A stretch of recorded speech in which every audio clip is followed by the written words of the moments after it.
పారిశ్రామికవేత్తలు చేయాలనే కార్యక్రమం పెట్టుకున్నాం.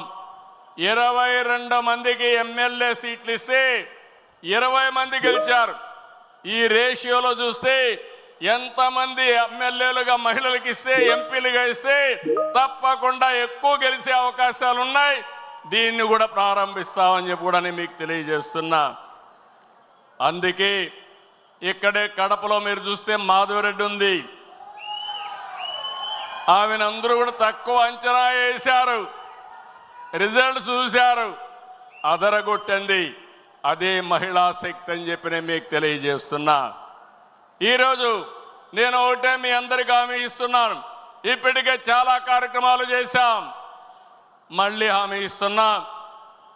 ఈ నెలలోనే లేకుంటే నెక్స్ట్ నెల లోపల తల్లికి వందనం, ఎంతమంది పిల్లలుంటే అంతమందికి 15,000 రూపాయలు ఇచ్చే బాధ్యత మనది అని మరొకసారి విజ్ఞప్తి చేస్తున్నా.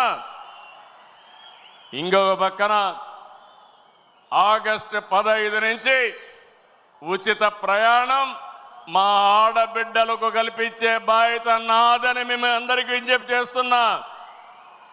ఇప్పటికీ దీపం కింద కనెక్షన్లు ఇచ్చా, 3 సిలిండర్లు ఉచితంగా ఇస్తున్నాం. డాక్రా సంఘాలు పెట్టాం, సాధికారతో ముందుకు పోతున్నాం. భవిష్యత్తులో నేను ఇప్పుడు చూస్తున్నాను, మగవారితో సమానంగా మా ఆడబిడ్డలు ఇక్కడ లేరు. ఆ రోజు తొందరలోనే వస్తుంది.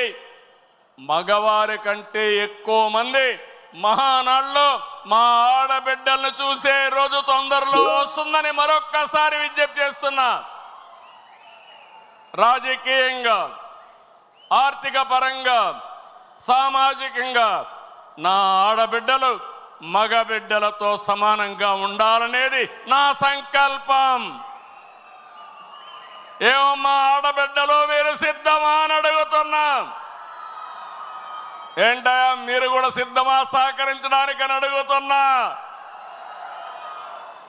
ఆడబిడ్డల్ని ఎక్కడైతే గౌరవిస్తామో అక్కడ భవిష్యత్తు బంగారుగా ఉంటుందని మరొకసారి మీకు తెలియజేస్తున్నా. ఇంకో పక్క అన్నదాతకు అండగా ఉంటాం. 50 రూపాయలకే కరెంట్ ఇచ్చిన పార్టీ తెలుగుదేశం పార్టీ. సాగునీటి ప్రాజెక్టులకు ప్రాధాన్యత ఇచ్చిన పార్టీ తెలుగుదేశం పార్టీ. యాంత్రీకరణ, రుణాలు, సబ్సిడీలు ఇచ్చిన పార్టీ తెలుగుదేశం పార్టీ. పామాయిల్